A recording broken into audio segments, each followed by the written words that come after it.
Dear doctor nature family, good afternoon. आप सभी को बताते हुए खुशी हो रही है कि doctor nature wellness private limited जो आपकी अपनी कंपनी है, इस कंपनी को लॉन्च होते ही बहुत सारे अवार्ड और अप्रिसिएशन रिकॉग्निशन मिलने लगे हैं। इसी सीरीज़ में एक और खुशखबरी आपको दे रहा हूं कि doctor nature wellness private limited को 28 मई 2022 को रिसेंटली एक और अवार्ड मिला है। इस अवार्ड का नाम है outstanding achievement award for outstanding contribution to national development for आत्मनिर्भर भारत। हमारा जो छोटा मोटा योगदान है भारत को के डेवलपमेंट में, भारत को आत्मनिर्भर बनाने के क्षेत्र में, इस वजह से हमें प्रोत्साहित किया गया और ये अवार्ड हमें दिया गया। आप सब जानते हैं कि हम सब लोग मिलकर जो योगदान दे रहे हैं आयुर्वेद के क्षेत्र में, ये महत्वपूर्ण है और आगे भी इसी ऊर्जा के साथ हम इस कार्य को करते रहेंगे। ये अवार्ड हमें प्रेरणा देता है। आप सब जानते हैं बहुत सारे क्षेत्रों में भारत अभी धीरे धीरे अपनी निर्भरता अन्य देशों पे कम करता जा रहा है। जैसे हम बात करें सैन्य क्षेत्र में, जहां भारत अलग अलग प्रकार के हथियार, वेपन्स, मिसाइल्स अपने देश में बनाकर धीरे धीरे अन्य देशों पे अपनी निर्भरता कम कर पा रहा है।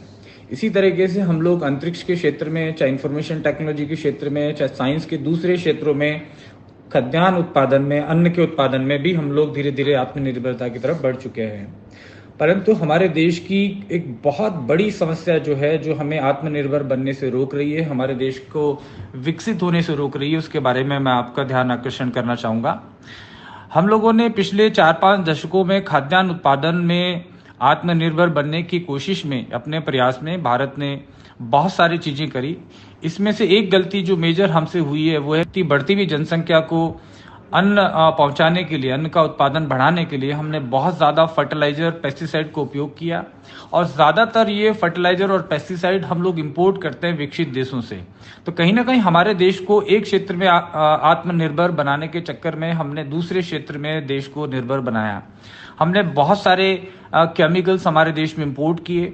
उसका नतीजा ये हुआ कि हमारे देश में बहुत ज्यादा बीमारियां बढ़ गई है। आप सब जब जानते हैं भारत अमेरिका से बहुत ज्यादा मात्रा में इंसुलिन इंपोर्ट करता है। आप सब लोगों को मालूम होगा कि दुनिया में 3 कंपनियां हैं जो विश्व का 90% इंसुलिन का उत्पादन करती है और ये तीनों अमेरिकन कंपनियां हैं। आज जो देश आयुर्वेद का जनक है और दुनिया भर की जड़ी बूटियां हमारे देश में पैदा होती है। उदाहरण के तौर पे गुड़मार के उत्पादन में, जो कि आयुर्वेद में डायबिटीज के लिए एक महत्वपूर्ण जड़ी बूटी है जिसको जिम्नेमा सिल्वेस्ट्री बोलते हैं, ये गुड़मार या मधुनाशिनी, जो कि हमारे शुगर बैलेंस प्रोडक्ट में भी उपयोग होती है, ये भारत के बहुत सारे राज्यों में आसानी से उगाई जा सकती है और उगा भी रहे हैं और सदियों से उगा रहे हैं। इसका इतिहास लगभग 500 साल पुराने डॉक्यूमेंट्स भी मिलते हैं। तो 500 वर्षों से जो देश में औषधि हमारे देश में पैदा होती है, जड़ी बूटी, उसको होते हुए भी हमारे देश को आज इंसुलिन इंपोर्ट करना पड़ता है और इंपोर्ट का बजट इतना बड़ा है कि भारत सरकार का जो सैन्य बजट है उससे कहीं ज्यादा हमारे मेडिसिन का इंपोर्ट का बिल हमें पे करना पड़ता है। जो देश सबसे ज्यादा जिम्नेमा मधुनाशिनी का इंपोर्ट करता है और दूसरी तरफ इंसुलिन का एक्सपोर्ट करता है। तो धीरे धीरे उन देशों ने अपनी समझ को बढ़ाया और वो हल्दी और गुड़मार और गिलोय, आंवला, ऐसी चीजों का कंजप्शन इन देशों ने बढ़ा दिया है। अश्वगंधा का जो खपत है, कंजप्शन है, पूरी दुनिया में भारत से कहीं ज्यादा कई देशों में है। राइट, मैं अभी रिसेंटली जिनेवा गया, वहां में मैंने देखा कि वहां पे अश्वगंधा का प्रचलन बहुत ज्यादा बढ़ गया है। इसी तरीके से भारत को डायबिटिक कैपिटल आज कहा जाता है। पूरी दुनिया में भारत में डायबिटीज के पेशेंट सबसे ज्यादा आज पाए जाते हैं। हार्ट अटैक की जो बीमारी है, हृदय रोग है, इसमें भी भारत जो है अग्रणी है।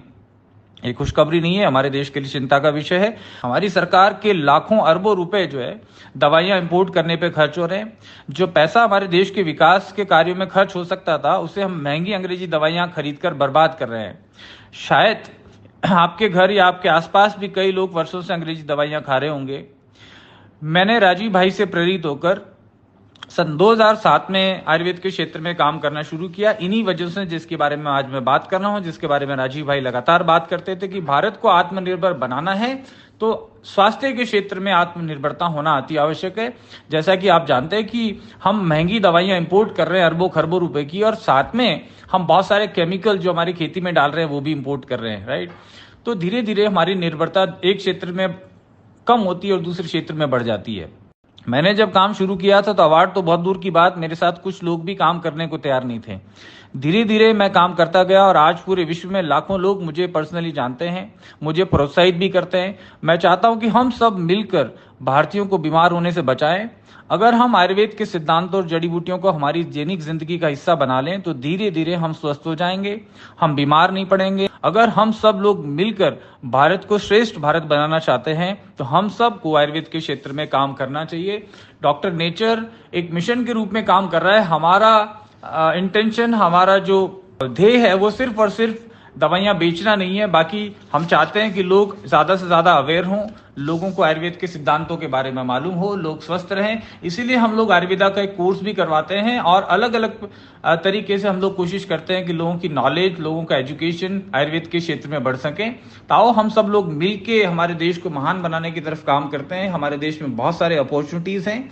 हम सब लोग मिलके अगर काम करेंगे तो हमारा खुद का तो जीवन स्तर अच्छा होगा ही होगा, लेकिन हमारे देश कि बाकी सब लोगों का जीवन स्तर भी अच्छा हो सकता है। कि जो करोड़ों रुपए, अरबों रुपए हम खर्चा करते हैं दवाइयां इंपोर्ट करने पे, वो पैसा हमारे विकास कार्यों में खर्च होने लगेगा। हम सबको हमारा देश अच्छी सुविधाएं दे पाएगा। यही सब कार्य करने के लिए हम सब लोग एकजुट हैं। डॉक्टर नेचर का यही मिशन है कि हमारा देश स्वस्थ रहे।